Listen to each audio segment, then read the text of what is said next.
1,5 milhão por ano. Há 2 abortos para cada 5 nascimentos no mundo. Na antiga União Soviética, uma mulher normal tem 4 abortos durante a sua vida. 90% das primeiras gestações são abortadas. Todos os anos, no mundo todo, 54 milhões de crianças são assassinadas dentro do ventre das mães, apesar de algumas mães abortarem por razões justificadas. No geral, o aborto é um dos maiores pecados pelos quais Deus vai julgar esta última geração. Um outro é a sodomia. O livro do Gênesis relata detalhadamente como os homens de Sodoma tentaram molestar sexualmente os mensageiros angélicos enviados por Deus quando estes foram avisar Ló para fugir da cidade antes que ela fosse destruída. A mesma coisa aconteceu nos dias de Ló.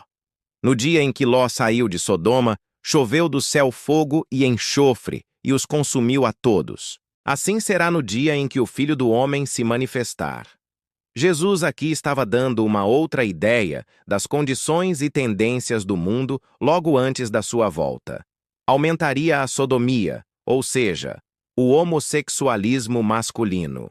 Sem dúvida, os padrões de moralidade hoje são, como nos diz de Ló, e iguais aos que prevaleciam em Sodoma e Gomorra. Mas o Espírito expressamente diz que nos últimos tempos, alguns apostatarão da fé, dando ouvidos a espíritos enganadores e a doutrinas de demônios.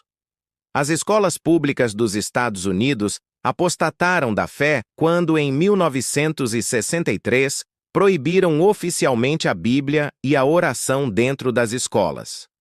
Agora, em milhares dessas escolas, uma das matérias que vale pontos é uma doutrina de demônios, a magia negra.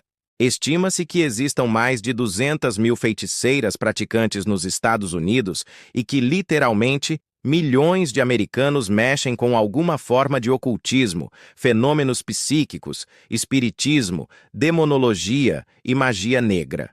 As estatísticas mostram que a venda de livros de ocultismo dobrou nos últimos 4 anos. A magia negra hoje não é mais coisa que se faz às escondidas. Muitos vídeos de rock mostram abertamente a adoração a Satã e ao inferno. Tudo completo com os símbolos, liturgia e rituais de magia negra. Milhões de jovens estão presos nas suas garras malévolas. Esses sons horrendos e de tormento estão literalmente enlouquecendo alguns jovens e aliciando-os para a dependência das drogas, para o suicídio, perversão e angústia infernal.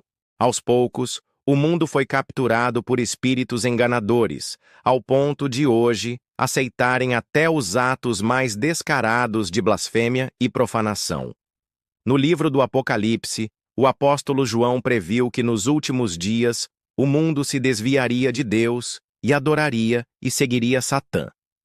Para as gerações anteriores, tal profecia parecia impossível de ser cumprida, mas hoje não.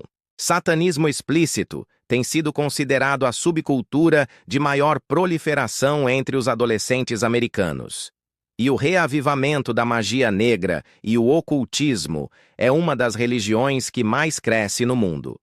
Depois de dizer aos seus discípulos que alguns desses sinais que você acabou de ver, guerras, fomes, pragas e terremotos, eram apenas o princípio das dores, Jesus profetizou um sinal que mostraria que o fim tinha realmente chegado, e este evangelho do reino será pregado em todo o mundo, em testemunho a todas as nações.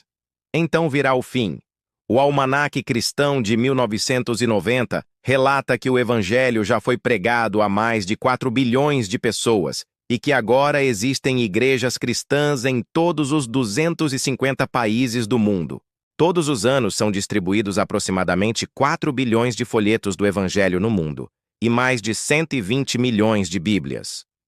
A Bíblia inteira, ou trechos dela, já foram traduzidos para 2.062 idiomas e 98% da população do mundo tem acesso a uma Bíblia. O Evangelho também é pregado a partir de mais de 2.000 emissoras de rádio e televisão cristãs, e programas cristãos são apresentados em milhares de emissoras seculares. Jamais, em toda a história, o Evangelho foi pregado em todo o mundo, para todas as nações, como acontece agora. Todo o país na terra já ouviu o Evangelho, assim como Jesus profetizou que aconteceria antes de chegar o fim. Então, se Jesus estava certo e a Bíblia é verdadeira, nós estamos agora vivendo no tempo do fim. No princípio do capítulo 16 de Mateus, os inimigos religiosos de Jesus o desafiaram a lhes mostrar um sinal do céu.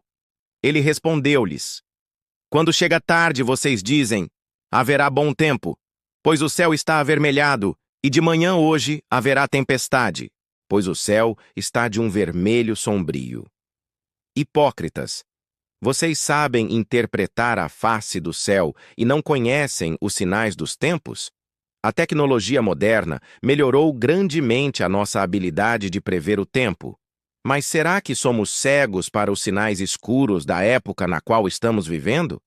Igualmente vós, quando virdes todas estas coisas, sabei que ele está próximo, às portas. De acordo com as profecias, o anticristo não só será um mestre de intriga política, mas também um gênio militar. Daniel descreve várias guerras de maior porte que o anticristo lutará durante o seu reinado de 7 anos, ao que tudo indica, contra os Estados Unidos e Israel, que se oporão a ele durante a segunda metade do seu governo. Por um tempo, a maior parte do mundo vai achar o anticristo maravilhoso, pois ele aparentemente resolverá muitos dos problemas do mundo. Mas 3 anos e meio depois de iniciar o seu governo, ele quebrará o seu trato e invadirá Israel, vindo do norte. Nessa ocasião, ele fará de Jerusalém a sua capital mundial e banirá todas as religiões, exceto a adoração a si próprio e a sua imagem. A Bíblia diz que o anticristo se sentará no templo judaico, exaltando-se a si mesmo como Deus e exigindo ser adorado. Será nessa ocasião que o anticristo forçará o uso de seu detestável sistema único de crédito, o 666, e fez que a todos, pequenos e grandes, ricos e pobres, livres e escravos, lhes fosse posto um sinal na mão direita ou na testa, para que ninguém pudesse comprar ou vender, senão aquele que tivesse o sinal ou o nome da besta ou o número de seu nome. O número é 666, 666, a marca da besta. Quase todos já ouviram falar sobre esta profecia de que nos últimos dias ninguém poderá comprar ou vender nada a menos que tenha a marca do diabo. Somos hoje a primeira geração com tecnologia para cumprir tal profecia de uma sociedade sem dinheiro vivo. Por exemplo, todo produto na minha cesta está marcado com um código de barras, com um número que o identifica. Você talvez tenha notado que este código de barras, conhecido como Sistema Uniforme de Codificação de Produtos, tem 3 barras sem números no princípio, no meio e no fim. E elas são ligeiramente diferentes das outras. Todas essas outras linhas correspondem a um número. Preste atenção nesta linha em particular. Ela equivale ao número 6. Como pode ver, é exatamente igual às 3 linhas sem número, que também representam o número 6. Você já tinha reparado nas 3 barras sem número nos códigos de barras? Uma pergunta para vocês. Já tinha ouvido dizer que elas representam o número 6? Então, todo produto com código de barras, na verdade, está marcado com um 666. O sistema 666 de identificação por código de barras. É a base de outras tendências e tecnologia, que nos levam rapidamente ao Sistema Único de Crédito Mundial, mencionado no capítulo 13 do Apocalipse. Aqui nesse supermercado, posso pagar pelas minhas compras de 3 maneiras. Posso usar dinheiro vivo, preencher um cheque ou usar um cartão de crédito. Uma outra forma de pagamento muito promovida hoje em dia é o cartão de débito. Quando você dá o seu cartão de débito ao caixa, ele o coloca num scanner ligado ao seu banco e o dinheiro é imediatamente retirado da sua conta e depositado na conta da loja. Tudo numa fração de segundo. Os cartões de débito já estão em uso em muitos lugares e são extremamente bem aceitos em lojas, bancos e pelo consumidor. Existe também o IC Card, ou seja, o cartão inteligente, que na verdade tem um chip.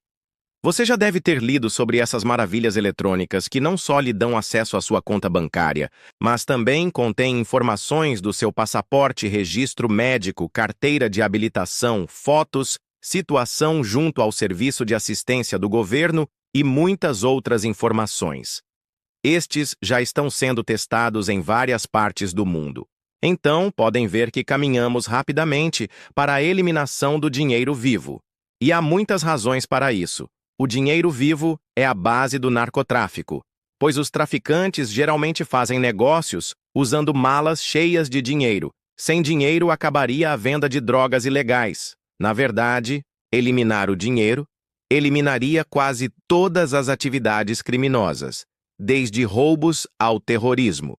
E seria uma cura instantânea para muitos dos grandes problemas sociais e econômicos do mundo. Então, não é de admirar que os governos estejam promovendo ativamente uma sociedade que trabalhe sem dinheiro vivo.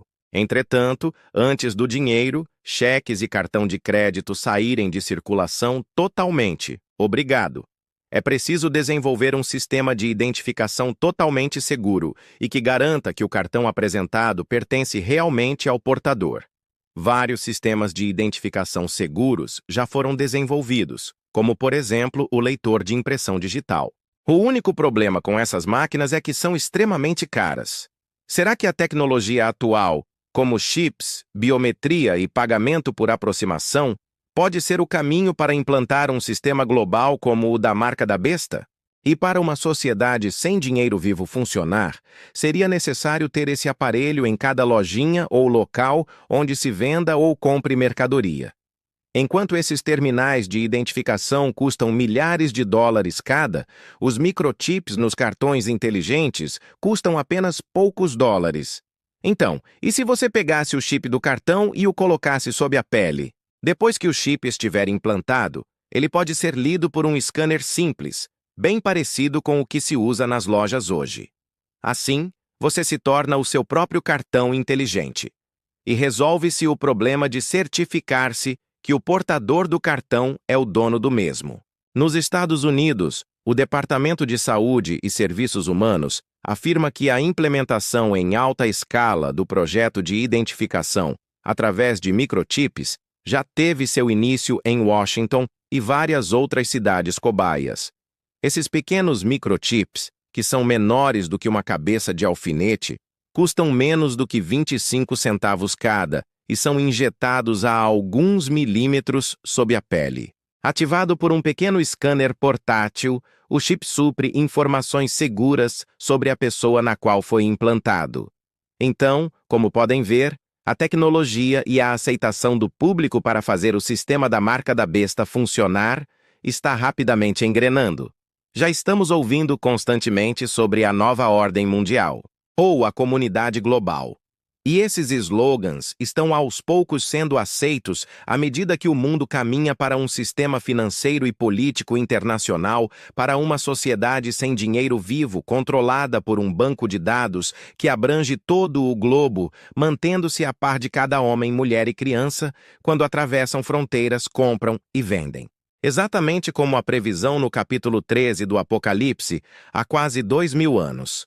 Se alguém adorar a besta e a sua imagem e receber o sinal na sua testa ou na sua mão, também o tal beberá do vinho da ira de Deus, preparado sem mistura, e a fumaça do seu tormento sobe para todo o sempre.